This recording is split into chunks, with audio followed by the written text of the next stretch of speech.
Hi everyone, and thanks for coming to the training session that I have facilitated today. Today's topic is going to be on work health and safety in the workplace, and this training is specifically designed to be presented to the operations team to give an overall overview of how we are running our work health and safety practices, everything from right where it starts, where we get these legislations from, how they should apply, our internal policies and how this operates within our business. So there's an image here on the front page of the presentation.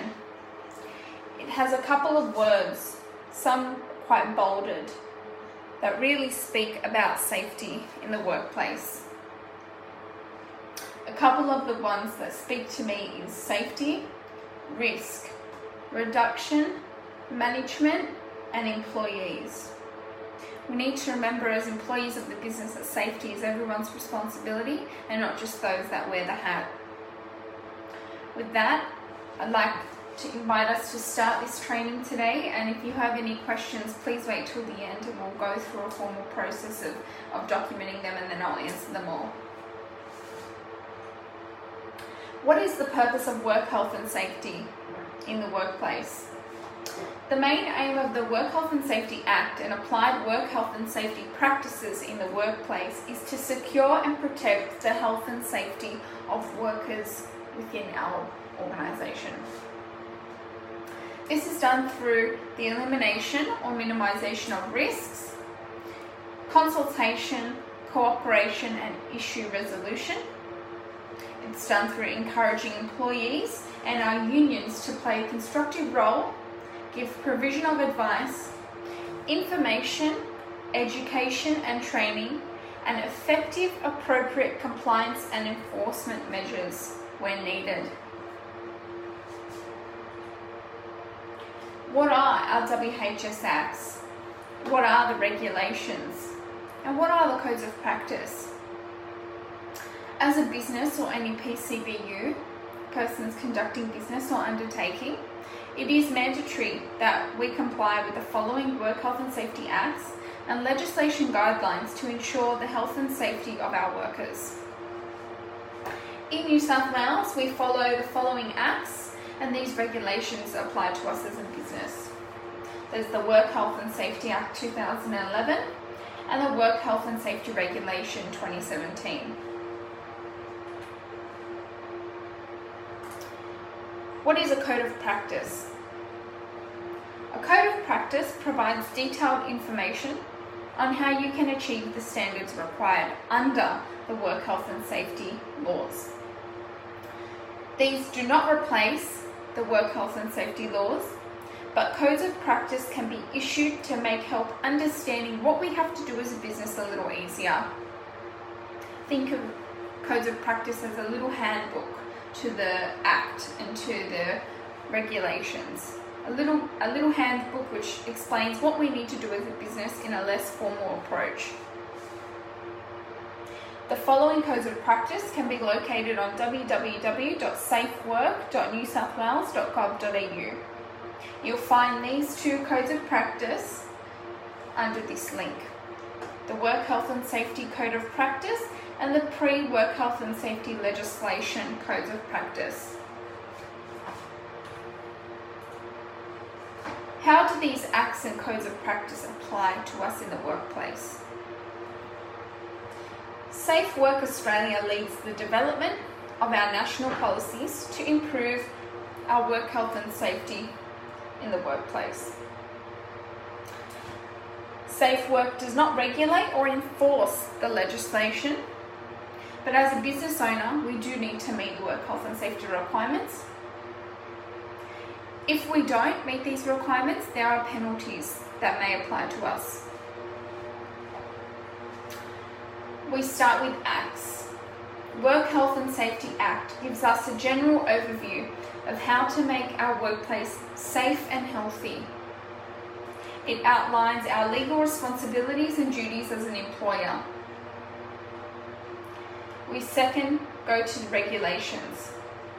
Regulations set out the standards that we need to meet for specific hazards and risks.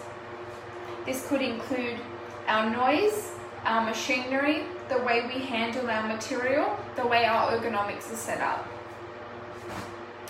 There may be licenses that we need for specific activities within our business. And the regulations set standards on what records we need to keep and the reports we need to make for all this. There is a regulating agency, also known as regulators, who administer health and safety laws. They're responsible for inspecting workplaces, providing advice and help, and handing out notices and penalties when required.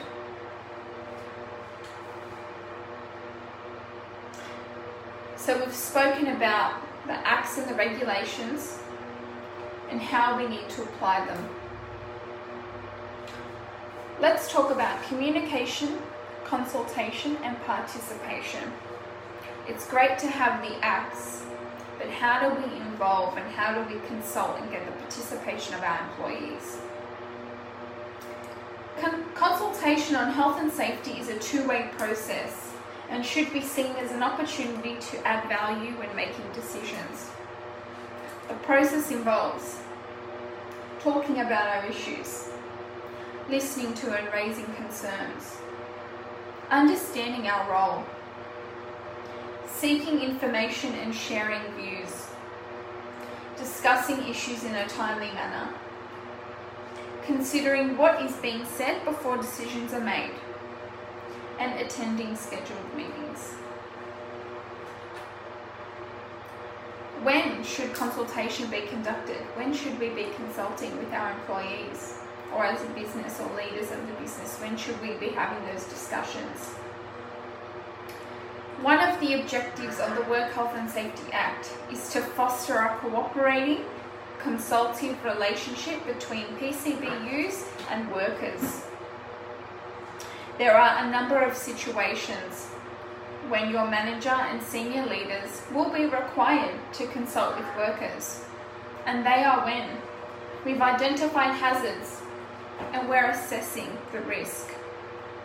We're making decisions about ways to eliminate or minimize those risks. We're proposing changes that may affect the health and safety of our workers. We're monitoring the health of workers or workplace conditions. We're providing information and training. And we're carrying out any other activity that's prescribed by work health and safety regulations. How can employees participate in this? To ensure that communication is effective in our workplace, we should be using all available and established channels to provide our ideas and concerns about health and safety. Workers can use the following suggestions as ways to ensure that they are contributing to our effective communication. They can contribute at meetings, access or seek information from our intranet, or ask to see the policies or the legislative acts. Use emails to clarify and provide a two-way communication approach. Establish an open and constructive approach to talking to their colleagues and their managers. And we need to consider the barriers to communication in remote and isolated work locations. Example, those that are working on shifts, those that are working from home, or those that are working from a distance. We need to make contact with them where possible, or make sure they're making contact with us.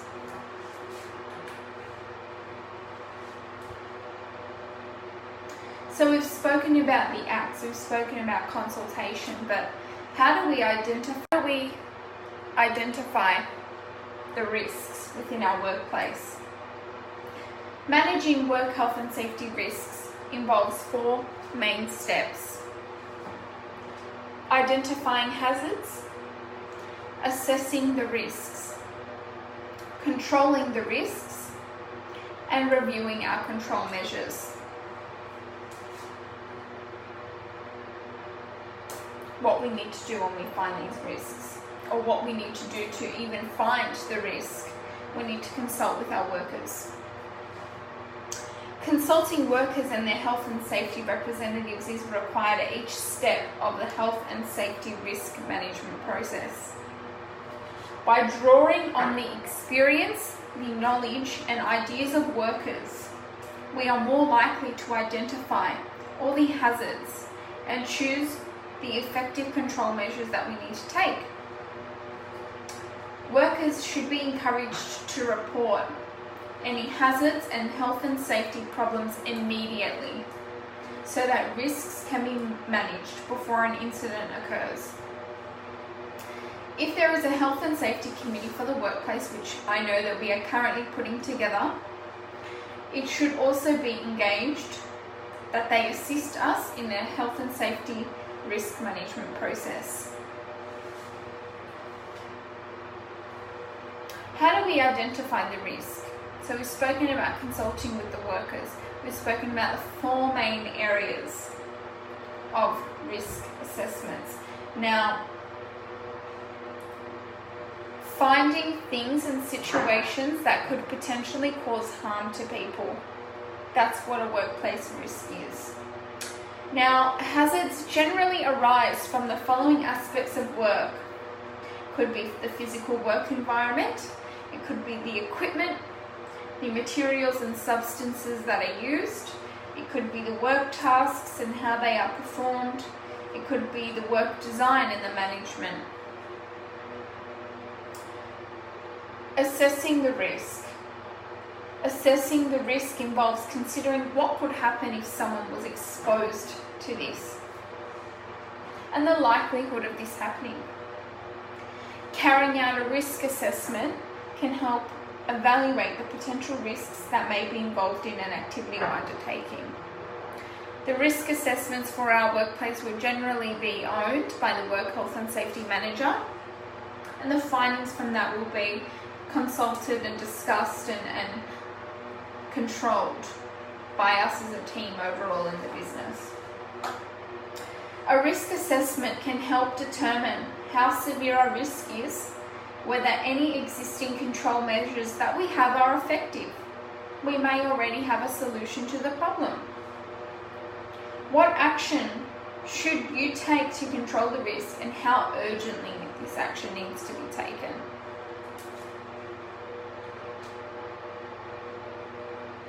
Once the hazards and their risks are known, controls need to be put in place. Under the Work Health and Safety Act, the best control measure involves eliminating the risk. That means removing the risk from the workplace. If, however, this is not possible, we must eliminate the risk so far as is reasonably practicable. Here is an overview of the risk management process that we've discussed. Step 1, as we've discussed, is identify hazards. Step 2 is assess the risks. Step 3 is assess the risks. Step 3 is control the risks. And step 4 is review our control measures. And you'll see on the outside here, the whole way around, it says consultation. Because all throughout the risk assessment and risk management process, we need to be providing consultation to our employees and to other members of the business. So now that we have the information about our work health and safety requirements, legislative requirements, consultation process, and risk management process, we're going to talk a little bit about how safety is managed with our team here. In this structure, we have our work health, safety, and environmental manager who sits at the top. The work health, safety, and environmental manager will be solely responsible for making sure that we are compliant, that our risks are controlled, and that overall we are continuously improving our safety on site for our employees. Underneath the Work Health and Safety Manager will be the Human Resource Business Partner of Operations, which is myself. Underneath myself will be the Site Manager, factory manager, and team leaders. We may be looking at this and wanting to understand why the structure has been placed this way. Our work health and safety manager is our subject matter expert. They will provide us with the guidelines, make sure that we are compliant, provide us with any updates, or ask for our help in driving messages or improvements that we need to participate in. That is why we are all sitting under this. As we are the sole key leaders within the operations team, we are all responsible for the safety of our site. Given the direction of the work health and safety manager, we will be required to be involved in any practices or driving any messages or any improvement projects that he requires our help with. So as a team, it is important that we absorb the information from this training today and take away from this so we can work collaboratively together in managing the safety of all our employees and even ourselves on site. Now, going back to what I just said, safety is everyone's responsibility. So not only is it my responsibility as a leader of the business or the safety manager's responsibility as a leader or the team leaders and supervisors, it is our employees' responsibility as well. So it is important as leaders of the business that we continually educate, provide training and information on any changes or processes that we are driving on site or legislative updates that impact our employees to ensure that they are aware that they are also responsible for safety on site.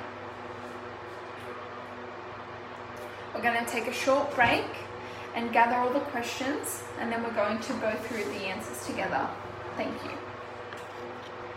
So we've had 3 questions and we've documented them, and I'm going to answer them in front of everyone so everyone gets the same understanding. Question 1, will we be responsible for providing work health and safety training to our employees on top of our current responsibilities? That's a good question, but the answer is no. You're not responsible for providing the work health and safety training.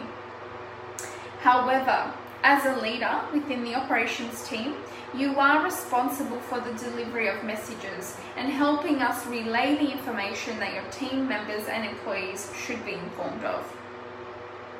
Driving a message successfully starts from the top, managers and leaders, so it is important that we are doing so. As shown in our structure of how work health and safety is managed within our team, our work health and safety manager will be responsible for the direct training. However, if he does require our involvement as leaders of the business to drive this training, it will be expected that all of us participate and do so. Second question that was asked. How can we remember all the legislations and the standards? True, there is a few, but you are not expected to remember every point in the applicable legislations and standards. That is why we have subject matter experts within our organisation, such as our work health, safety and environmental manager. All these standards are, however, accessible online via Safe Work, and it is encouraged. As a leader, we are across how to access this information, and the business will update you on any changes to the legislation you will need to deliver to your employees. If you do not understand how this information at any point in time relates to you or our workplace, please do seek clarification from either myself or the work health and safety manager, as this is what we are here for. Third question, how do we relay work health and safety information to our teams? Any information that you need to inform your team members about should be done so at the daily toolbox meetings. However, if there is information that needs to be advised immediately, then alongside the respective team leader and site manager, you should gather employees to advise.